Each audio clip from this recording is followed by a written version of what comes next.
Good morning, children. Let's we continue the chapter 12, friction. And today's topic is friction, a necessary evil. Recall now some of your experiences. Is it easier to hold a kulhar, earthen pot, or a glass tumbler? Suppose the outer surface of the tumbler is greasy or has a film of cooking oil on it. Would it become easier or more difficult to hold it? Just think, would it is be possible to hold the glass at all if there is no friction? ये activities करके देखते हैं कि हाथों के ऊपर Greece लगा लेते हैं या फिर ऑयल लगा लेते हैं तो काफ़ी डिफ़िकल्ट हो जाता है किसी भी टम्बलर को, चाहे वो मिट्टी का बना है या ग्लास का बना है या मेटल का बना है, उसको होल्ड करना मुश्किल हो जाता है क्योंकि ऑयल लगाने से सरफेस स्मूथ हो जाती है और इतनी स्मूथ हो जाती है कि फ्रिक्शन बहुत कम हो जाता है, तो उसको ग्रिप अच्छी नहीं बन पाती और हम उस टम्बलर को होल्ड नहीं कर पाते.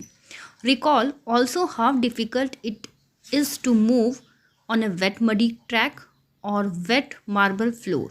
Can you imagine being able to walk at all if there were no friction? और अगर ये नेक्स्ट एक्टिविटी भी देखें कि अगर मार्बल की फ्लोर है और उसके वो गीली है यानी उसके ऊपर पानी गिरा हुआ है तो उस पर वॉक करना मुश्किल हो जाता है क्योंकि इस केस में भी स्मूथ सरफेस हो जाती है क्योंकि वेट है वो और फ्रिक्शन कम होने की वजह से पैर स्लिप होने लगते हैं, हम स्लिप होने लग जाते हैं, तो it is very difficult to walk on the wet marble floor. तो ये हम इमेजिन करेंगे कि अगर फ्रिक्शन नहीं हो तो क्या ये पॉसिबल है कि हम चल पाएंगे? तो ये मुश्किल है क्योंकि अगर फ्रिक्शन नहीं होगा तो we are not able to, grip अच्छी नहीं बनेगी तो हम we are not able to move. You could not write with pen और pencil if there were no friction. When your teacher is writing with chalk on the blackboard, its rough surface rub off some chalk particles which stick the blackboard. Could it happen if there were no friction between the chalk and the board? हम pencil से notebook में लिख सकते हैं या फिर chalk से blackboard पर लिख सकते हैं क्योंकि इरेगुलरिटीज़ हर जगह प्रेजेंट होते हैं, चाहे वो स्मूथ सरफेस है या फिर रफ सरफेस है.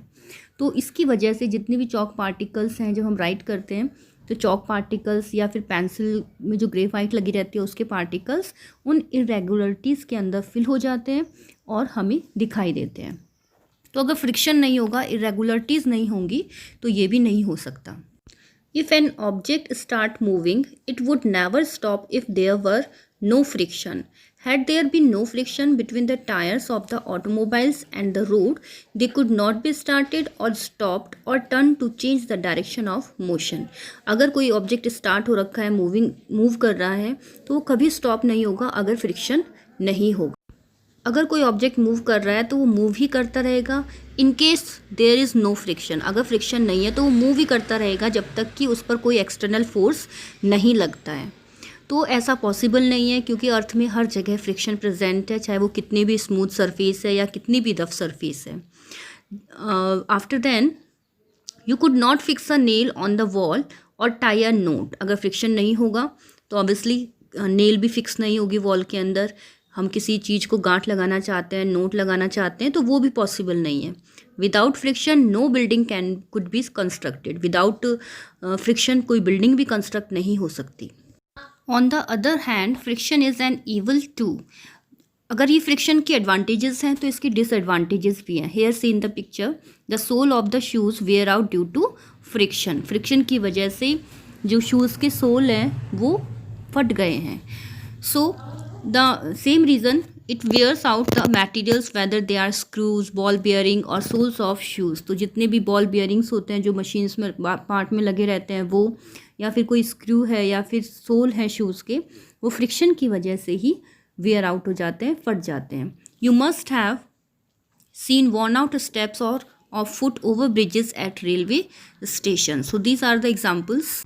Friction can also produce heat vigorously. Rub your palm together for a few minutes. Friction का एक डिसएडवांटेजेस ये भी है कि जब ये हीट प्रोड्यूस करती है, जब हम इसका एक एक्टिविटी भी करके देख सकते हैं कि हम अपने पाम को यानी कि हथेलियों को, हाथों को रगड़ेंगे थोड़े टाइम के लिए तो हमें गर्माहट फील होती है. तो विंटर में हमें जब सर्दी लगती है तो हम अपने हैंड्स को रब करते हैं. When you strike a match stick against the rough surface it catch fire. और मैच स्टिक को अगर हम जो मैच बॉक्स का जो सरफेस होती है अगर उस पर स्ट्राइक करते हैं तो वो फायर को कैच कर लेती है. You might have observed that the jar of a mixture becomes hot when it is run for a few minutes. You can cite various other examples in which friction produce heat. Mixture grinder या फिर किसी और machinery part जब run करते हैं वो, तो आप देखना जब उसको ऑफ़ कर देते हैं उसके बाद टच करके देखिए वो आपको गर्म लगेगा. तो ये इसीलिए होता है क्योंकि मशीनरी के अंदर जो पार्ट्स होते हैं उसके उनकी सरफेसेस एक दूसरे के कांटेक्ट में आती है, वहाँ पर फ्रिक्शन फोर्स प्रोड्यूस हो जाता है. तो उसकी वजह से कंटिन्यूसली वो रब होती हैं सरफेसेस, तो उसकी वजह से हीट प्रोड्यूस होती है.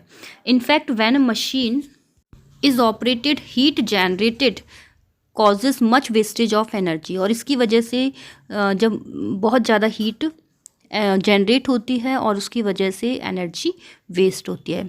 We shall discuss the ways of minimising friction in the following section. अब जो नेक्स्ट पार्ट है, नेक्स्ट टॉपिक है, that is how we increase and reduce the friction.